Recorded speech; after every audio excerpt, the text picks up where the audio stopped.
What if the most exhausting part about your life right now isn't how hard you're working, but the distance between how capable you are and how financially stuck you feel? Because that gap is real, and it's one of the most demoralizing things a high-achieving woman can experience. You're good at what you do. People depend on you. You solve problems before anyone else even notices it. And yet, at the end of every month, the numbers in your bank account don't reflect any of that. Your paycheck is still the same whether you had an average week or a week where you single-handedly held everything at your company together. That disconnect between your capability and your compensation, that's not a motivation problem. It's a confidence problem. It's an identity problem. And that's what we're getting into in this video, because I want to introduce you to a way of thinking about identity, income, and safety that I wish someone had given me years ago. Stay with me until the end, because I'm going to share a framework that flips the script on this entire conversation. And it's probably going to explain a frustration you've been feeling for a long time, but haven't quite had the language for.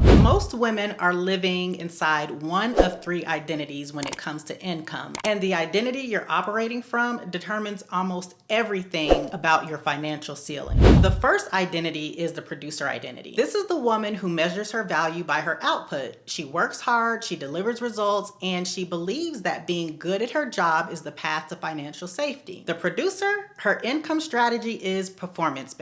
Do more, earn more. Except that's not how employment works anymore, and deep down, she knows it. Her raise is capped, her value is determined by someone else's budget, and no matter how much she produces, she's always one reorganization away from starting over. The second identity is the credential identity. This is the woman who believes the next degree, the next certification, the next title will finally unlock the income and freedom she's been working so hard for. She heavily invests in becoming more qualified, and there's nothing wrong with that, except credentials solve for legitimacy inside a system that was never designed to fully compensate her in the first place. So she keeps leveling up inside a game where the rules don't change in her favor. The third identity, and this is the one that changes your financial trajectory, and that is the assets identity. Now, this is the woman who has changed the way she sees herself at a physical, emotional, and psychological level. She doesn't just produce value for others. She owns value that can generate income in multiple ways. She understands that what she knows, what she's experienced, and how she solved problems are not just job qualifications. They're assets. And assets, unlike salaries, aren't controlled by anyone else's budget. The identity shift this video is about is the move from producer or credential to asset. And it's one of the most financially significant transitions a woman can make. See, there's a specific kind of exhaustion that comes from being the most capable person in the room and still feeling financially behind. It's not just feeling tired, it's the slow accumulation of evidence that the system you were sold into isn't paying out the way they promised you it would. You did everything right. You got the education, built the skills, and consistently showed up, and yet financial safety still feels like something that's just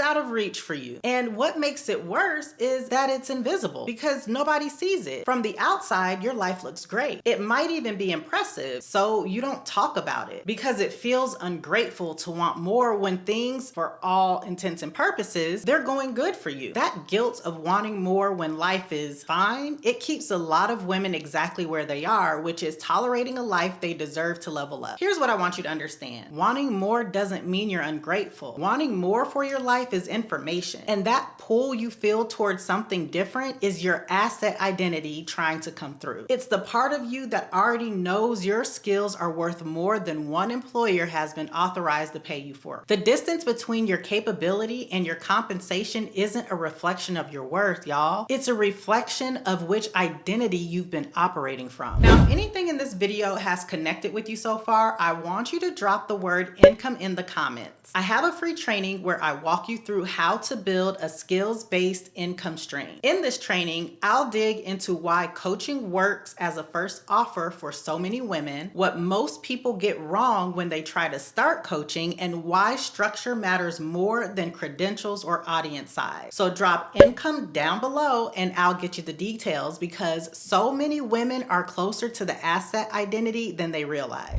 Now let's talk about safety, because we've been taught a version of safety that no longer exists. The traditional safety model looks like this: one stable employer, one steady paycheck, benefits, a retirement plan, and loyalty that's rewarded over time. That model, it made sense in an economy that was built for it, but it doesn't make a lick of sense right now, because layoffs are happening to loyal employees with 20-year track records. Industries are changing faster than career pivots can keep up with them. Departments that existed last quarter, they don't exist this quarter. The traditional safety model assumed a stability that the modern economy stopped guaranteeing a long time ago. So what does safety look like now? In my humble opinion, safety looks like three things working together. It's a model I call the safety stack. The first part of the safety stack is income diversification, meaning your financial life doesn't fall apart if one stream of income stops. This doesn't mean you need 17 different side hustles. It means you have at least one additional source of income that doesn't depend on your employer's quarterly decisions. The second part of the safety stack is skill liquidity. And this means your skills are positioned to generate income in more than one context. A skill that only works inside your current job title isn't liquid. A skill that's packaged into an offer, a program, or a service that you own is. See, the thing is, liquidity gives your skills mobility. The third part of the stack is identity stability, meaning your sense of financial worth isn't dependent on whether or not your employer keeps saying yes to you. When your identity is anchored in what you know and what you can build, a layoff is painful, but it doesn't completely destroy you. And that psychological buffer is underrated and almost never talked about. Safety in today's economy isn't built on one door staying open. It's knowing you can build your own door. The thing about all this is your skills become more valuable the moment you stop storing them in one place. All right, so let's talk about it. Why coaching? TLDR, coaching is essentially the monetization of the second part of the safety stack, skill liquidity. You take the skills that currently live inside your 9-to-5 and you create a context where someone else can directly access it. I'm talking about outside of the confines of your job and on terms you set. You're not inventing new skills. You're relocating your existing skills into a format that you own. And the reason coaching works so well as a starting point is that the barrier to entry is lower than almost any other business model, because you don't need inventory, a storefront, a massive audience, or years of preparation to get started. You need one clear problem you can solve, you need a specific person who has that problem, and you need an offer that connects those two things. That's literally the whole game, y'all.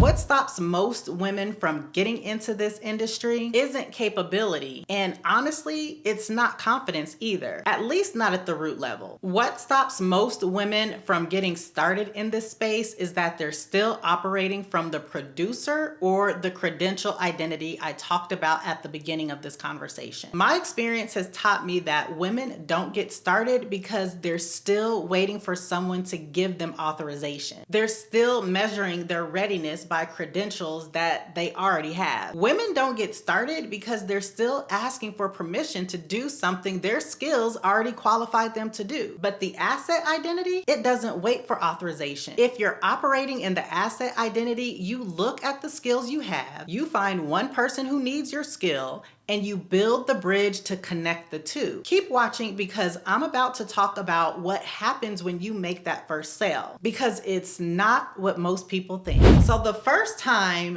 you generate income from something you built, something inside you changes that an annual raise simply can't replicate, because a raise is someone else confirming your value inside their system. And let's be clear, getting a raise feels good, but it reinforces the producer identity. A raise keeps telling your brain, perform better. earn more, and stay within a structure someone else controls. Your first sale from your offer does something completely different. Your first sale tells your brain that your income can be created, not just received. It says that your skills have market value outside of your job. Your first sale says that you're not waiting for anyone's permission or budget approval to make money. That realization, even at a small dollar amount, permanently recalibrates how you think about your money, your capability, and what's possible for you, your life, your family, your future, and your legacy. This is why I always say the identity shift happens before the income does, but that shift accelerates the moment that first dollar arrives, because now you have evidence, and evidence is more powerful than encouragement, more powerful than motivation, and more powerful than any mindset content you've ever screenshotted on Facebook. Evidence changes behavior. Listen, the first dollar you make from your business doesn't just change your income, it changes the evidence about what you're capable of. And this is exactly why I created 2K in 2 hours, because the move from producer identity to asset identity isn't just a mindset shift. It requires a tangible process. You need to know how to take the skills you already know and turn them into an offer that someone will pay for. And you need to know how to do it without overcomplicating it, without waiting until everything is perfect, and without building an audience of 500,000 followers. Inside this micro course, I walk you through the exact process of identifying your monetizable skills, packaging them into a clear offer, and positioning that offer so the right person can find it and say yes. Because the space between I know I have value and I'm generating income from that value is almost always a structure problem, not a skills problem. You can get 2K in 2 hours by visiting my website at herincomeedit.com/2K, or you can click the link down in the description. The identity shift we've been talking about in this video, the one from producer identity to asset identity, from credential chasing to value owning, from waiting for permission to building your own lane, that shift doesn't happen because you watched this video and you want it to happen. That shift happens when you decide that living beneath your earning potential has gone on for long enough. Your skills aren't just the things you're good at, they're assets. And assets, when they're positioned correctly, they generate income that doesn't punch a time clock or depend on one employer's budget. And when your assets are positioned correctly, they don't disappear when your org chart changes. You've been building value for a long time. The question is, are you going to start building it for yourself? If you don't take anything else away from this video, I want you to take this. A paycheck funds your lifestyle, but an asset changes your future. If you're new here, my name is Nick Scott, and I help women turn their existing skills into coaching income, digital products, and online businesses. And if this video connected with you in any way, I want you to watch this one next. This one goes deeper into exactly how to identify which of your skills are already monetizable and what to do with that information. Okay? I'll see you there.